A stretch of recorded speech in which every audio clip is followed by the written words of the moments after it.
డాబర్ ఆమ్లా ఉసిరి hair oil పునర్వివాహం.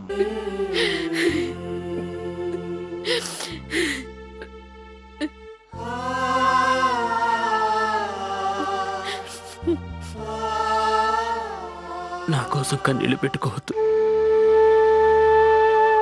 నేను చాలా విసిగించాను మిమ్మల్ని. చాలా చాలా కష్టపెట్టాను. మీ ఇద్దరి మనసుల్ని బాగా బాధ పెట్టాను. దానికే శిక్ష అనుభవిస్తున్నానమ్మా. లేదు,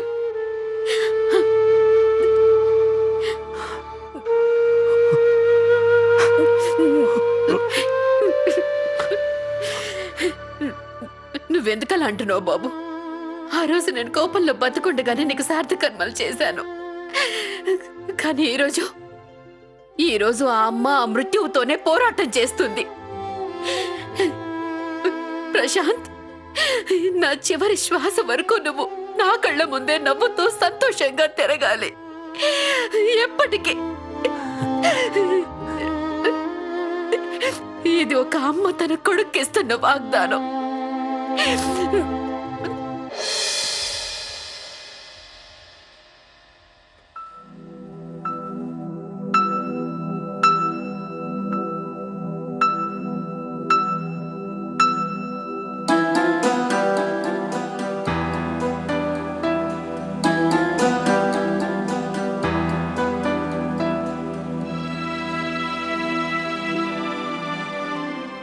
చూడండి అర్త్ గారు, మీరు ఇంకేమీ ఆలోచించకండి. ఈ రిపోర్ట్లో చాలా క్లియర్గా రాసింది, ఈ ప్రెగ్నెన్సీ వల్ల మీకు చాలా ప్రమాదం అని. యశ్వంత్ గారు, ఈ రిపోర్ట్స్ ఎప్పుడు టెస్ట్ చేయించామంటే అప్పుడు నేను నిజంగానే చాలా స్ట్రెస్డ్గా ఉన్నాను. కానీ ఇప్పుడు మన ఇద్దరం కలిసినప్పటి నుంచి నాకు ఎటువంటి స్ట్రెస్ లేదు. నేను చాలా సంతోషంగా ఉన్నాను. ఇప్పుడు నాకు పూర్తి నమ్మకం ఉంది నా హెల్త్ విషయంలో నాకు ఎటువంటి కాంప్లికేషన్స్ లేవు అని.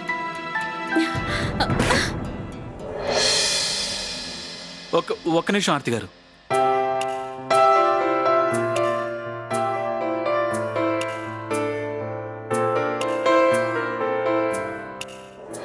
Thank you. ప్లీజ్ యశ్వంత్ గారు, మీరు ఒకసారి నాతో పాటు డాక్టర్ కురియన్ దగ్గరికి రండి. మనం మళ్ళీ అన్ని టెస్టులు చేద్దాం. అప్పుడు మీకే తెలుస్తుంది. ఈసారి అన్ని రిపోర్ట్స్ చాలా నార్మల్గా ఉంటాయి, ఎలాంటి కాంప్లికేషన్స్ ఉండవు. కానీ ప్లీజ్ ముందు మీరు నాతో పాటు డాక్టర్ దగ్గరికైతే రండి.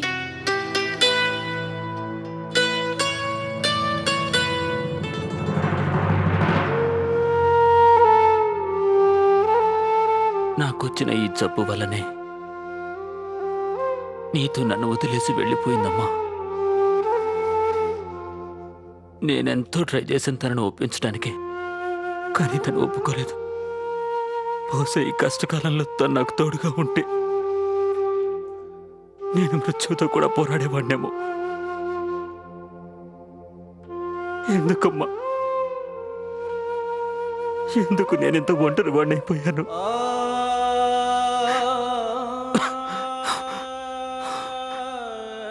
ఈ ఒంటరితనం నేను భరించలేకపోతున్నా. కానీ నేను చేసిన తప్పులన్నీ నన్ను లోపలెత్తనే చేస్తున్నాయి. నా తప్పుల్ని ఎత్తి చూపిస్తున్నాయి. నేను నా జీవితంలో ఎన్నో తప్పులు చేశాను. అంటే నేను జీవితం అంతా ఈ తప్పుల్ని నెమ్మరేసుకుంటూ ఇలా బాధపడుతూనే ఉండాలా? లేదు బాబు, లేదు. ప్లీజ్ యశ్వంత్ గారు, మీరు ఒకసారి నాతో పాటు డాక్టర్ కురియన్ దగ్గరికి రండి. మనం మళ్ళీ అన్ని టెస్టులు చేద్దాం. అప్పుడు మీకే తెలుస్తుంది. ఈసారి అన్ని రిపోర్ట్స్ చాలా నార్మల్గా ఉంటాయి, ఎలాంటి కాంప్లికేషన్స్ ఉండవు. కానీ ప్లీజ్ ముందు మీరు నాతో పాటు డాక్టర్ దగ్గరికైతే రండి.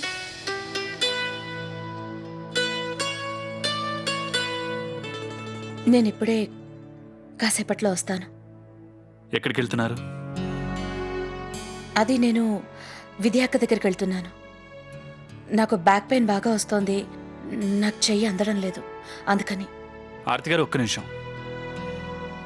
నేను మీకు చెప్పాను కదా, మీ హెల్త్ జాగ్రత్తగా చూసుకోవటం ఇక నుంచి నా బాధ్యతని. మీకు ఎలాంటి అభ్యంతరం లేకపోతే నేను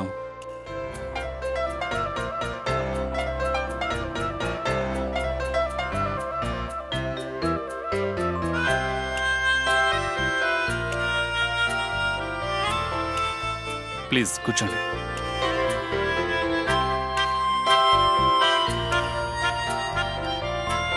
ఏమైంది ఆర్తి గారు? కూర్చోండి.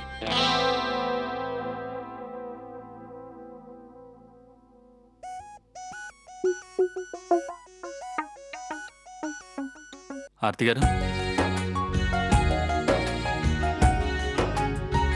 కనులు కనులు కలిశాక ఎందుకంత కలవరపాటు, అడుగు ముందుకేశాక ఏమిటలా తడబడతావు, మనవి చేసుకోనా శ్వాసకు అణు అణువు నన్ను నీలో నింపుకోమని, ప్రతి చింత తీరే వేళ తీయని బాధే మిగిలేనేమో, ప్రతి ఆర్తి గారు, ఇంతకీ పెయిన్ ఎక్కడుంది? ఎంతైనా మనసేగా మనసేగా మనసింతేగా మనసింతే మనసింతే మనసింతే, ఈ మనసుది తీరని ఆరాటం, మనసింతే మనసింతే మనసింతే, ఈ మనసుది తీరని ఏమైంది యశ్వంత్ గారు? ఆ? లేదు లేదు, నీళ్లు చాలా వేడిగా ఉన్నాయి అందుకని. కనులు కనులు కలిశాక ఎందుకంత కలవరపాటు, అడుగు ముందుకేశాక ఏమిటలా తడబడతావు, మనవి కొంచెం పైన. అణు అణువు నన్ను నీలో నింపుకోమని, కొంచెం రైట్ సైడ్ లో. ప్రతి చింత తీరే వేళ తీయని బాధే మిగిలేనేమో, ప్రతి చింత తీరే వేళ తీయని బాధ యశ్వంత్ గారు అక్కడ కాదు, ఆ? కొంచెం పైన. మనసేగా యశ్వంత్ గారు మీరు బ్యాగ్ సరిగా పట్టుకోవడం లేదు, నాకు అస్సలు రిలీఫ్ గా లేదు. మనసింతే మనసింతే, ఇట్స్ ఓకే, వదిలేయండి యశ్వంత్ గారు, మీకు కంఫర్టబుల్ గా లేదేమో అనిపిస్తోంది. నేను అక్క దగ్గరికే వెళ్తాను, నాకు చాలా నొప్పిగా ఉంది. లేదు ఆర్తి గారు, నేను కంఫర్టబుల్ గానే ఉన్నాను. సరే సరే, నాకు కాస్త మీరు క్లియర్ గా చెప్పండి, మీకు పెయిన్ ఎక్కడుంది? చెప్పానుగా నేను. ఆ.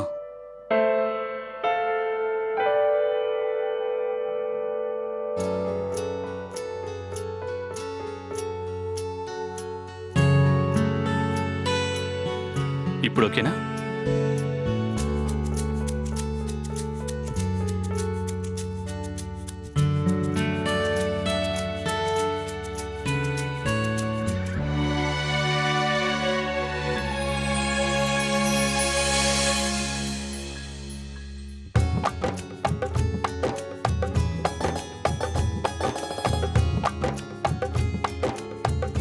థ్యాంక్ యూ యశ్వంత్ గారు, నిజంగా నాకు చాలా చాలా రిలీఫ్గా ఉంది. ఆర్తి గారు, కేవలం స్ట్రెస్ ఒక్కటే కాదు, మీ రిపోర్ట్స్లో క్లియర్గా రాస్తుంది మీరు చాలా వీక్గా ఉన్నారని. ఒంట్లో బ్లడ్ కూడా తక్కువగా ఉంది, మీ బ్లడ్ ప్రెషర్ కూడా నార్మల్గా లేదు అని రాస్తుంది. ఆర్తి గారు, ఇలాంటి కండిషన్లో మీరు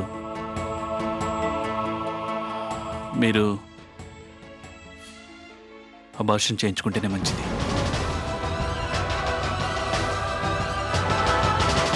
ఆర్తి గారు, మనకు కష్టంగా ఉన్న నిజాన్ని అంగీకరించక తప్పదు.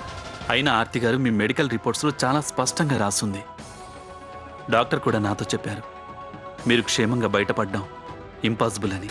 యశ్వంత్ గారు, ఈ ప్రపంచంలో ఇంపాసిబుల్ ఏదీ ఉండదు. అవసరం అనుకుంటే అన్నిటినీ పాజిటివ్ వేలోనే ఆలోచించాలి. ఇటువంటి పరిస్థితుల్లో ఎవరైనా పాజిటివ్గా ఎలా ఆలోచిస్తారు ఆర్తి గారు? ఎలాగైతే నేను ప్రయత్నం చేస్తున్నానో అలాగే యశ్వంత్ గారు. నేను మీకు చెప్తున్నానుగా, నా విషయంలో ఇప్పుడు నేను చాలా జాగ్రత్తగా ఉంటాను. టైంకి తింటాను, బాగా నిద్రపోతాను, అస్సలు స్ట్రెస్ అవ్వను, మంచిగా ఆలోచిస్తాను, అస్సలు చెడాలోచనలు రానివ్వను. అప్పుడు మీరే చూడండి, ఇక నా హెల్త్ గురించి ఎటువంటి కాంప్లికేషన్స్ రావు. ఆ తర్వాత మన ఇంట్లోకి రాబోయే ఈ కొత్త అతిథిని ఈ ప్రపంచంలోకి తీసుకొచ్చి అత్తయ్య మావయ్య కలని కూడా తీర్చొచ్చు. ఆర్తి గారు, మీరు నేను చెప్పేది ఎందుకు అర్థం చేసుకోవట్లేదు? మీరు చూడండి, మళ్ళీ మొదలు పెట్టారు. నేను మొదలు పెట్టానా? యశ్వంత్ గారు మొదలు పెట్టింది మీరు. అలాగా? నేను మొదలు పెట్టానా? అసలు నన్ను మాట్లాడినిచ్చారా? నేను మీ మంచి కోసం చెప్తున్నాను ఆర్తి గారు. అవును, మరి నేను కూడా మనకి పుట్టబోయే బిడ్డ గురించే మాట్లాడుతున్నాను యశ్వంత్ గారు. ఆర్తి గారు, మీరు పిల్ల చేష్టలు మానరెందుకు? చెప్పేది అర్థం చేసుకోరే. అయినా ఇక మీరు జీవితంలో పిల్లల్ని కానీ అవకాశమే లేదన్నట్టు మాట్లాడు.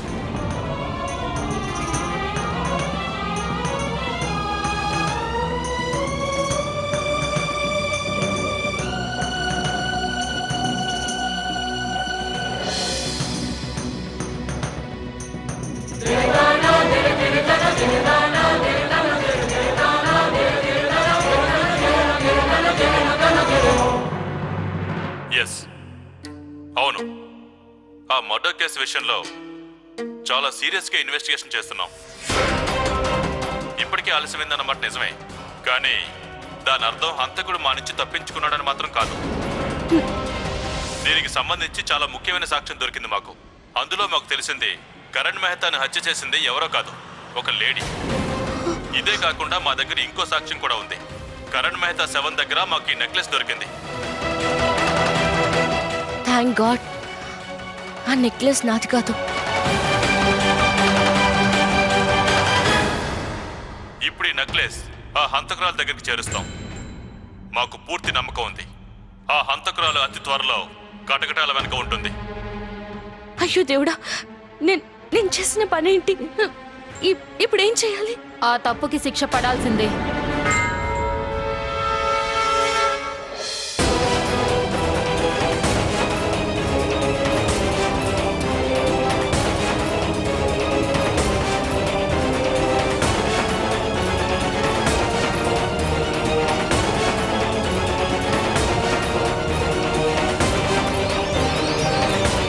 నువ్వు చేసిన తప్పుకి శిక్ష పడాల్సిందే కదా.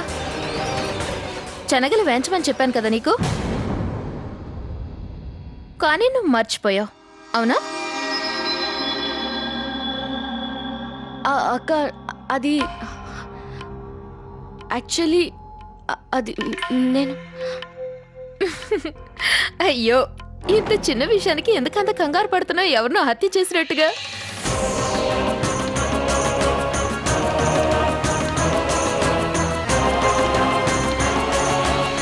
ఎంతైనా ఇంటి పెద్ద కోడలి కదా, నిన్ను కొంచెం కోప్పడే హక్కు ఉంటుంది కదా నాకు.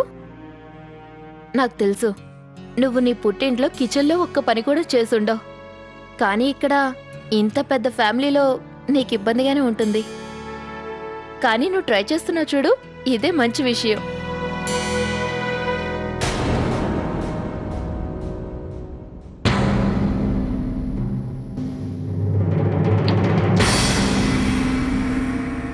అయ్యో, టీవీ ఎందుకు ఆఫ్ చేసావు? ఇలాంటి న్యూస్ చూడటం వల్ల మనిషి జాగ్రత్తగా ఉంటాడు. ఈ లోకంలో ఎలాంటి మనుషులున్నారో తెలుసుకోవచ్చు కదా ప్రణతి.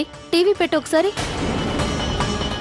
అక్క, అది అంటే ఇలాంటి న్యూస్ చూడడం వల్ల నాకు చాలా భయం వేస్తూ ఉంటుంది అక్క.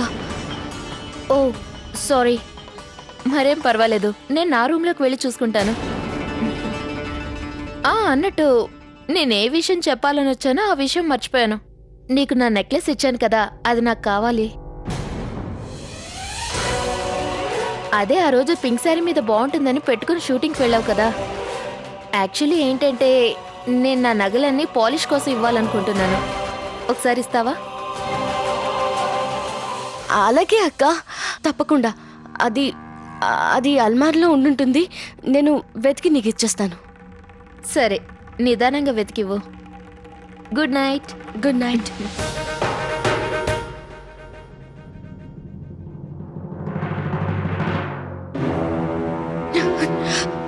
అయ్యో దేవుడా, విధి అక్క నెక్లెస్ పోలీసుల చేతికి దొరికింది.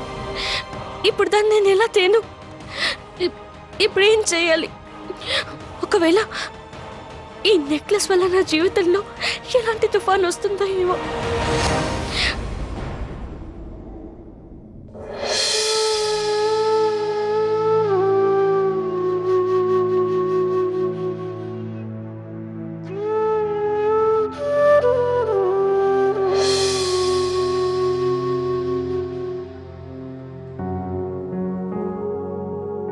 టైం అయింది.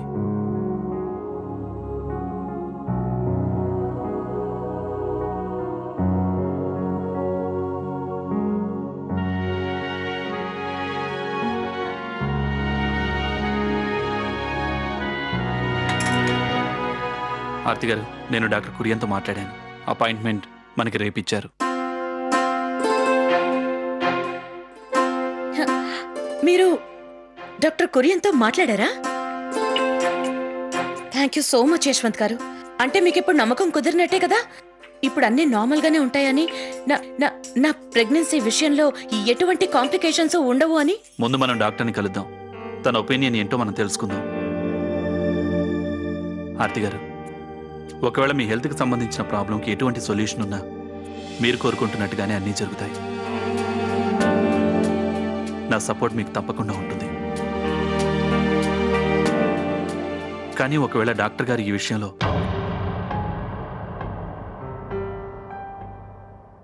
గ్యారెంటీ ఇవ్వలేమని చెప్తే గనక అప్పుడు మీరు నాకు సపోర్ట్ చేయాలి ఆర్తి గారు.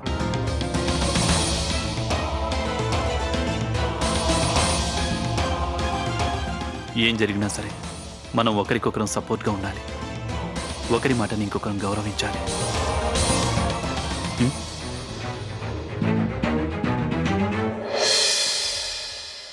నేనెప్పుడు మీకు సపోర్టే యశ్వంత్ గారు. కానీ నేను ఒక విషయాన్ని మాత్రం మీకు నమ్మకంగా చెప్పగలను. మీ సపోర్ట్ ఎప్పటికీ నాతో ఇలాగే ఉంటే కనుక నా అన్ని ప్రాబ్లమ్స్ సాల్వ్ అయిపోతాయి. ఒక తండ్రి మనసు విరిగిపోదు, అలాగే ఒక తల్లికి కడుపు కోత కూడా ఉండదు.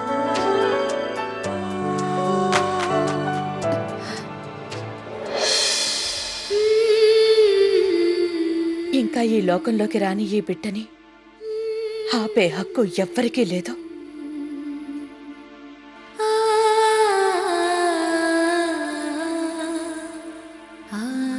ఆ దేవుడి దయ వల్ల మీరు కోరుకుంటున్నట్టుగానే అంతా జరగాలి.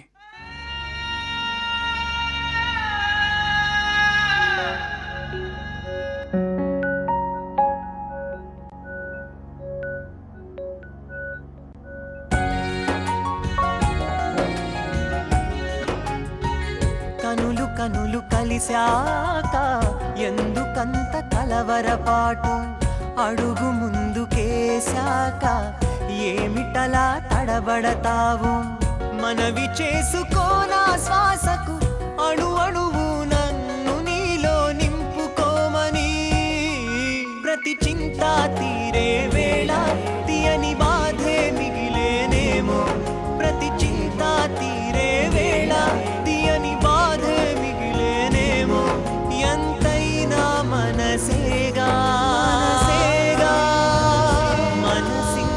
మనసిల్తేగా.